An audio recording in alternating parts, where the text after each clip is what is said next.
जय जलाराम बापा।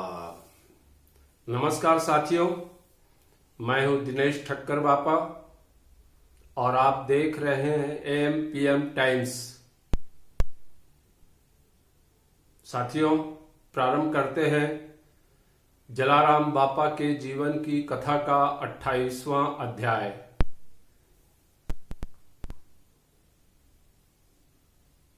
जलाराम बापा के यहाँ संत महात्माओं की सेवा करने के उद्देश्य से कुछ सेवक भी रहते थे।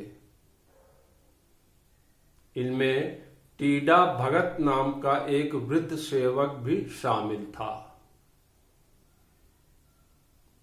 इसका काम यह था कि वह संत महात्माओं सहित सभी आने वाले अतिथियों को पानी पिलाने का।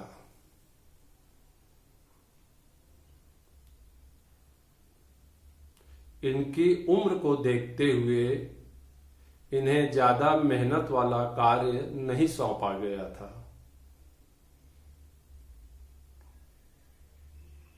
एक दिन भरी दोपहरी में जलाराम बापा के यहाँ दो तेजस्वी योगी महाराज पधारे।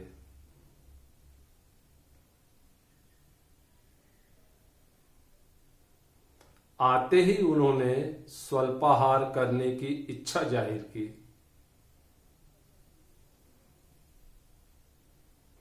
स्वल्पाहार के बाद टीडा भगत ने उन्हें ठंडा पानी पिलाया। इसी दौरान वहां जलाराम बापा आ पहुंचे।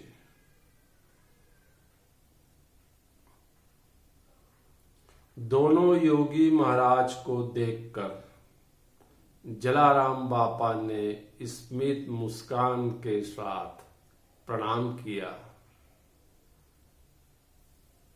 फिर उन्होंने भी मुस्कुराते हुए जलाराम बापा को आशीर्वाद दिया और वहां से वे विदा हो गए।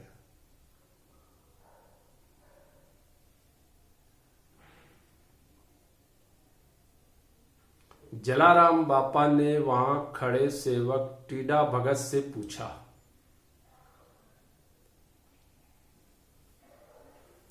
कि भाई, आपने इन दोनों तेजस्वी महाराज को पहचाना क्या भाई? तब उस वृद्ध सेवक ने प्रति प्रश्न किया,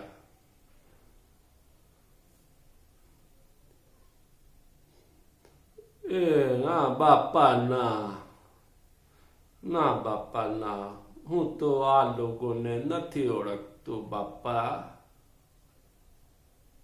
बिल्कुल नहीं पहचाना वो कौन थे महाराज। तब जलाराम बापा ने जवाब दिया, भाई, वे गोपीचंद और भरथरी थे। वे हमारे इस आश्रम को अपनी चरण धूलि से पवित्र करने आए थे। यह हमारा सौभाग्य है। समझा भाई? तब उस वृद्ध सेवक ने आश्चर्यचकित होकर कहा, बापा, सचमुच वे गोपीचंद और भरथरी थे? बापा, मुझे तो विश्वास नहीं हो रहा बापा। फिर जलाराम बापा ने मुस्कुराते हुए कहा, भाई, आपको अगर असलियत का पता लगाना है तो उनके पीछे पीछे जाओ। अभी वे अधिक दूर नहीं गए होंगे। आप देखोगे कि इस तेज धूप में भी उनको छाया देने ऊपर बादल साथ साथ चल रहे होंगे। यह जानकर तो वह सेवक तत्काल उनके पीछे चल पड़ा। थोड़ी ही दूर जाने के बाद इस सेवक को वे दोनों योगी महाराज भजन गाते हुए जाते दिख गए। जलाराम बापा की याद आते ही इस सेवक ने आकाश की तरफ सिर ऊंचा किया तो देखा कि वास्तव में भरी दोपहरी में भी बादलों का एक समूह ऊपर छाया बनकर दोनों योगी महाराज के साथ चल रहा है, जबकि आसपास तेज धूप थी। इस सेवक ने यह अद्भुत नजारा देखकर दांतों तले उंगली दबा ली।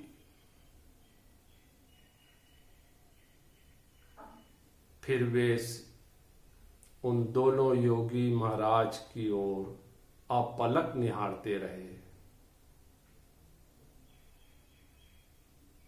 एकाएक देखते ही देखते वे दोनों इस सेवक की नजरों से ओझल हो गए।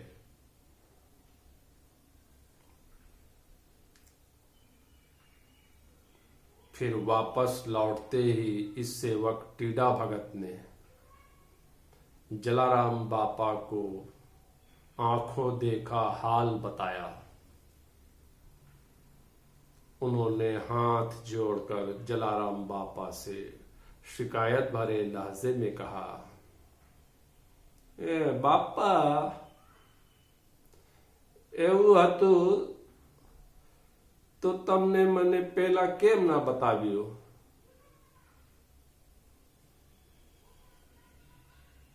आप अगर मुझे पहले बताते इनके बारे में बापा, तो मैं उनके चरणों में गिरकर उनसे कुछ मांग लेता बापा। तब जलाराम बापा ने हंसते हुए कहा, अरे भाई, अभी भी कुछ पाना शेष है क्या?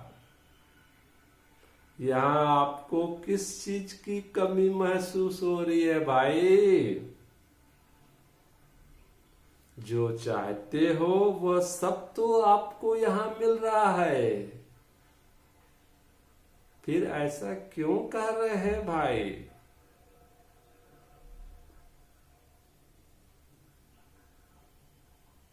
इसके पश्चात भी यदि आपको ऐसा लग रहा है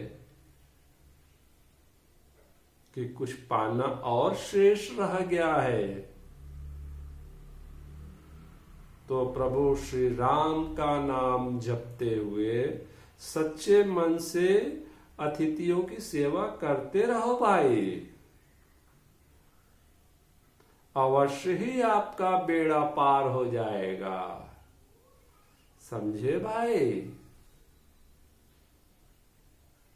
जलाराम बापा के ये वचन सुनकर इस वृद्ध सेवक के ज्ञान चक्षु खुल गए।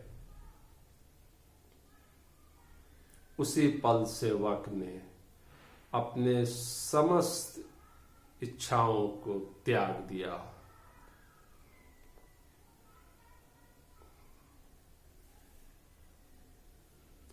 अपनी इच्छाओं को वे अब कोई महत्व नहीं देने लगे।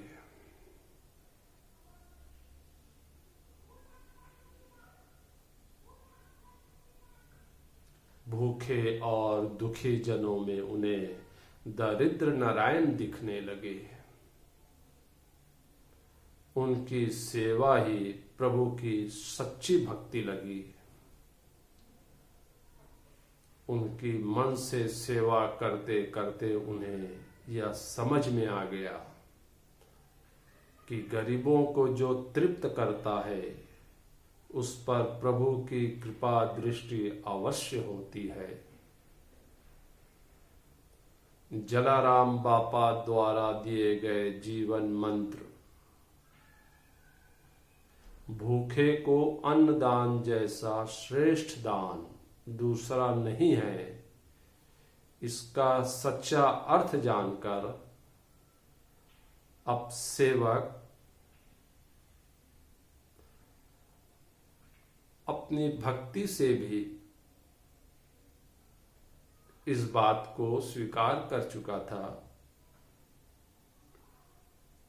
कि जलाराम बापा का हर वचन प्रेरणादायक है।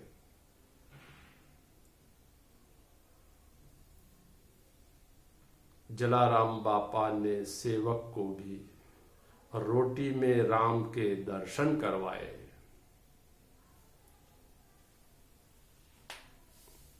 तो साथियों, अगले अध्याय में फिर मुलाकात होगी। जय जलाराम बापा।